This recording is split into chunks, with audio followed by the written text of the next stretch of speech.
Okay, so hi, how are you today? I'm good. How are you? I'm good. Took a little walk Yeah. outside. It's a bit colder than I thought for April. hmm Yeah, the weather can't seem to make up its mind today. Snow, rain, sun. We've had all the spring. Yeah. hmm So we should probably tell everybody who we are in case they don't know. You want A to go good first? idea. Sure. I'm Andrea Ingmire, Library Director for the Peter White Public Library. And I'm Jenny Kilpula. I manage our website and social media channels. So we're just going to talk a little bit today about the extension of the governor's order. You probably just watched the governor extending the stay home, stay safe order until April 30th. And so there's people out there probably wondering what that means for the library. Yeah. And whose decision it is that we're closed. I think we should also talk about that. Yeah. So, as most people realize, we have been closed since the Executive Order 2020-21 came out. And the decision at that point was largely the libraries. However, we did receive guidance from the Library of Michigan and attorney Ann Cernick, who is a library attorney, and she works with a lot of libraries in the state of Michigan.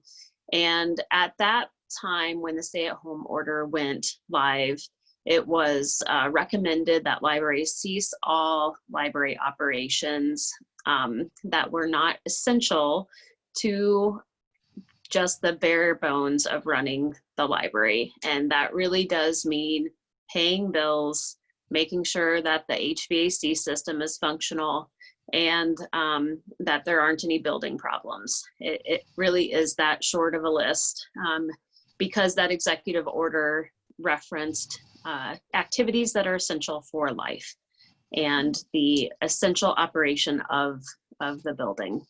So we've been operating under that platform since that point in time. And we have been offering as many services as we can from a remote and virtual standpoint. But as far as in-person services in the library, we have not had any of that. And it looks like that's going to continue at least through April 30th. Yeah, and I know you've had some questions about why Peter White Public Library can't offer curbside pickup. I know people who follow libraries are seeing it in other states, and so they're probably wondering why we can't do the same thing. Mm-hmm. Well, we have an executive order from our governor, and it's pretty clear that she is really wanting to limit the amount of in-person contact that people are having in our state.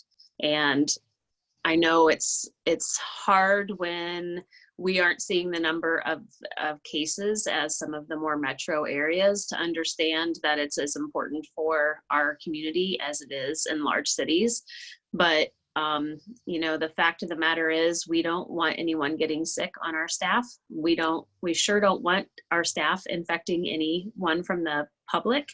And so at this point in time, we really need to err on the side of caution and support the work that the governor's doing and trying to keep us all safe.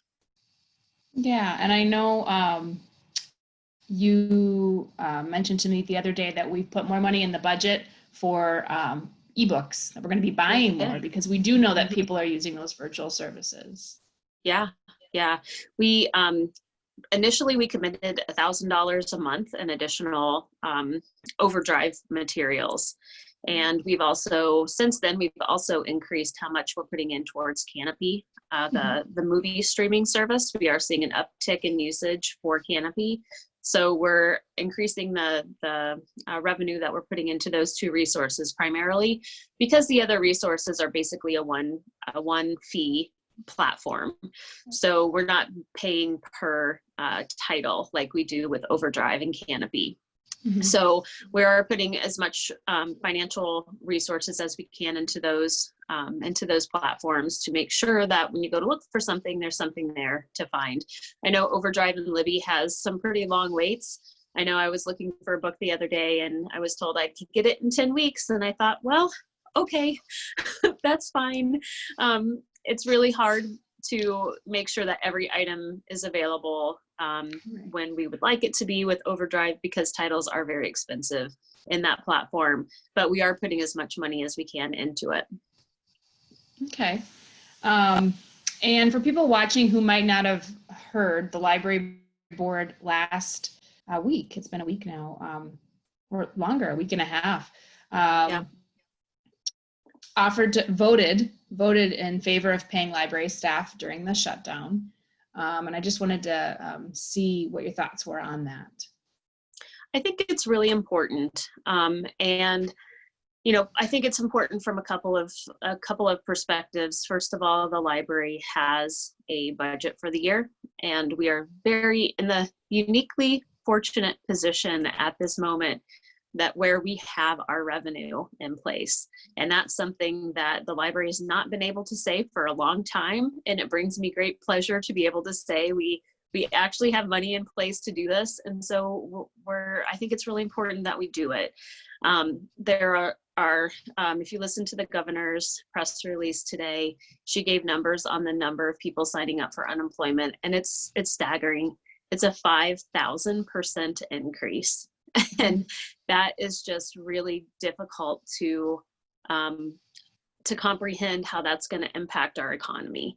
And so I think it's really important for the library, who has the money, has the budget, it's paid for by taxpayers, to take care of our staff, to make sure that our staff are not adding to that number of people applying for unemployment when we do have the money in place to pay. There's a lot of businesses who don't have the money in place to pay. And so for those employees, they should be going on unemployment and getting as much benefit as they can. So there's that aspect of it. I also think, you know, the library has a really wonderful staff, and we want to take care of our staff. And so we never offer the greatest wage. You know, this is one of those times again where the battle between, you know, we're always fighting to keep staff on board, because there's always an alluring for-profit offer out there. And this is one of those times where we get to thank our staff for staying with us, even though we don't always offer the best pay. And we can't always compete with some of those for-profit organizations. Yeah, and I know the staff, I mean, I've been seeing people are working hard from home. So many people are brainstorming ideas on how to offer virtual programming, events, story times. Do you know, can you say anything about the projects or the events coming up as you've been talking to different staff? I know I've talked to a few people, but we're also apart. I don't know. I know about all those events.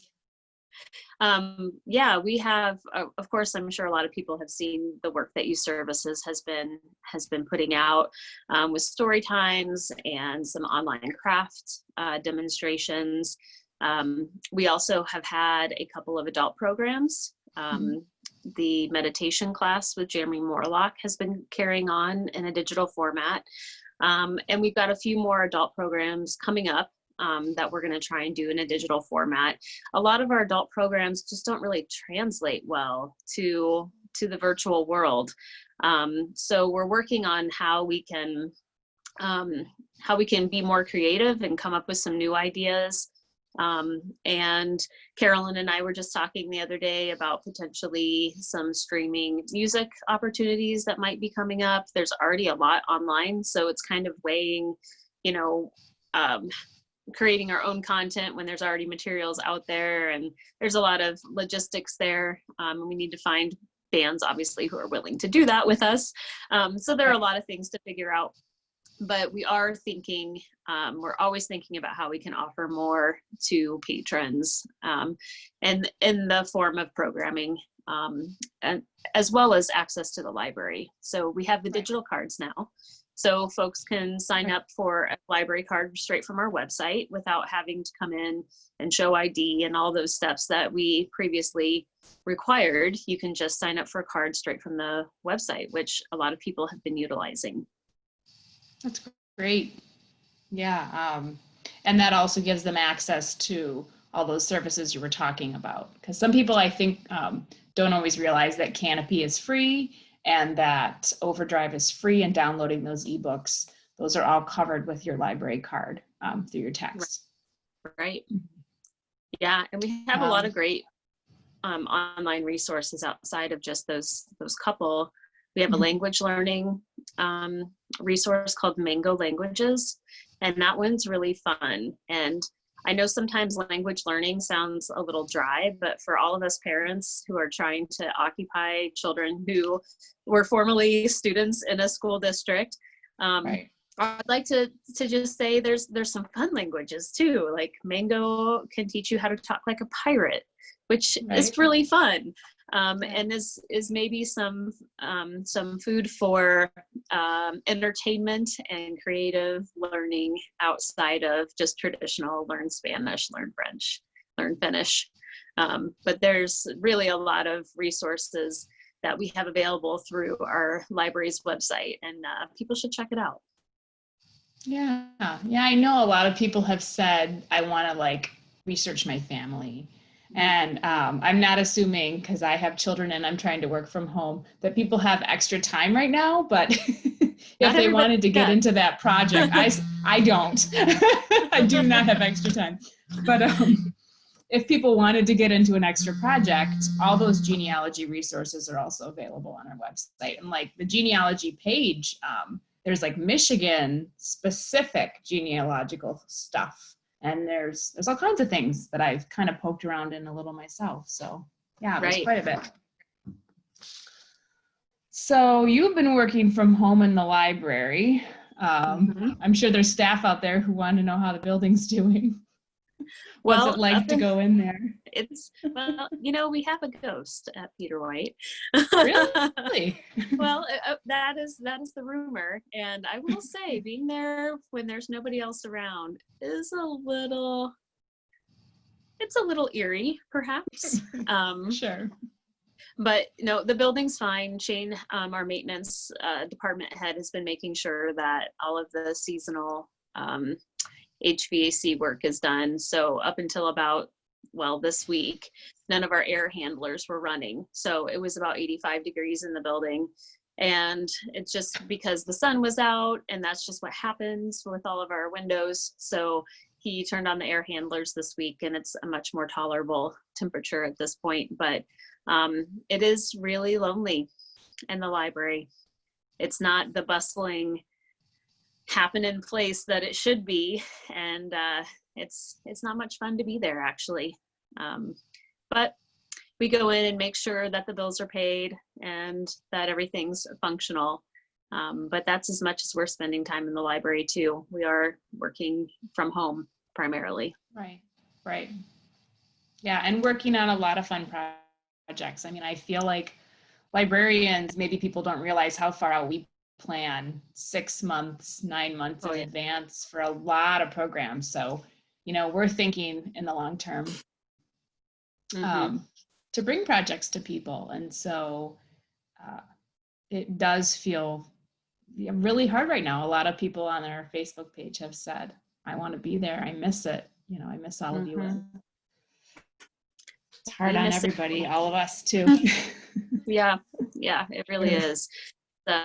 It's a big part of our community, and it's a big part of our social time, even the staff.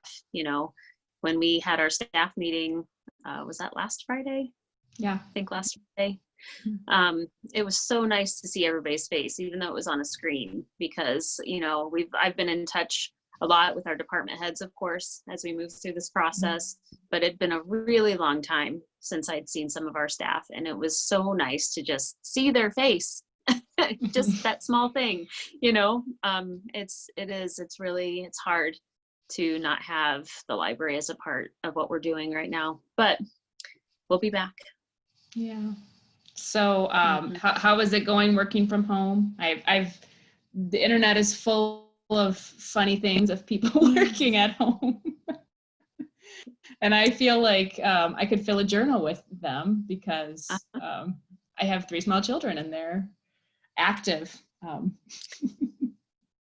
Well, I only have one small child at home, but it's very hard to balance the fact that you have a child who needs to be doing some kind of constructive thing all day long, but you still have a lot of work responsibility and time that you have to spend on work.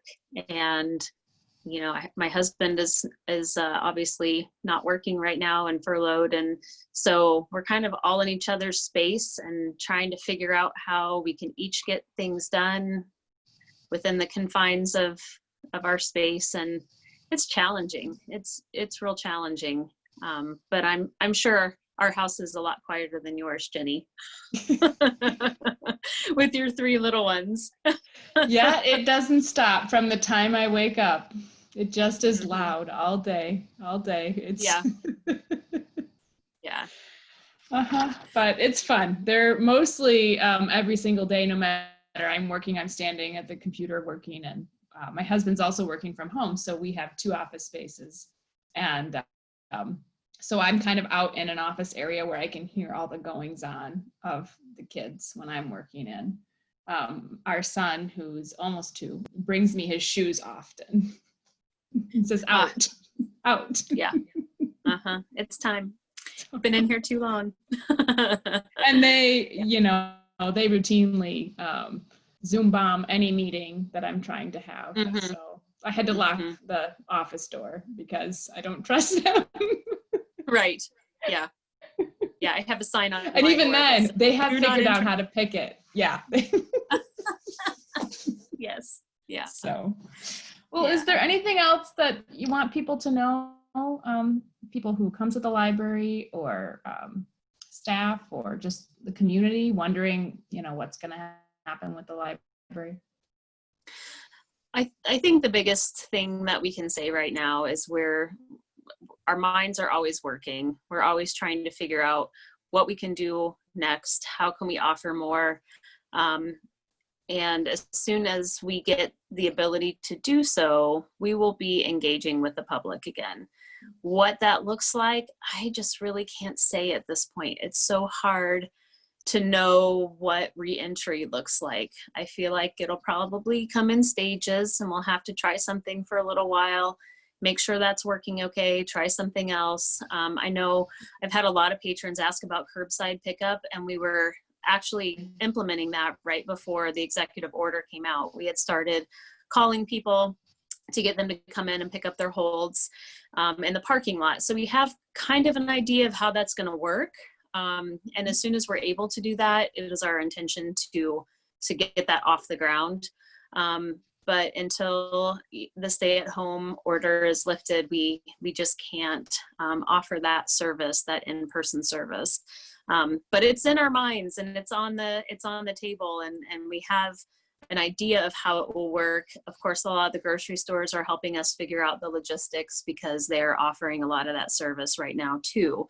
So we can use our experiences going to the grocery stores to see how they're running their service, and that'll help us to create a more smooth experience for people to come and get their library books. I guess, you know, something that people could do right now is you could start putting holds on your patron accounts. There's no guarantee how quickly after April 30th we're going to be able to roll out the service, just because there's going to be a lot to do all at once. But I guess I would encourage people, if there are books that you're interested in, go ahead and put a hold on your card. And then that way we have records to work with when we come back online. And I do want to make sure everybody has heard this. We've been saying it since the beginning, but I think it's an important reminder. There are no fines. Don't worry. Right. Just keep your materials right now. We have had to close the book drops because with the executive order, it was really too much of a liability to have staff coming in to clear book drops and going out to the township to clear book drops. So keep your materials now. And there aren't going to be any fines. When we start checking in, we're probably going to be checking in with a fine-free check-in for quite a while to make sure that we are not missing anyone who had materials out during this time. But there aren't going to be any fines or fees on your cards. And, you know, I guess the other thing is just hang in there with us. we're figuring this out as we go, and I know everybody is. So we miss all of our patrons. We miss seeing you, and we're really going to be excited when we can see everybody in person again. Great. Well, thank you. Yeah, I'm glad you mentioned the due date. I noticed, I checked my books the other day in the system, and they were extended till April 30th. So they all got updated.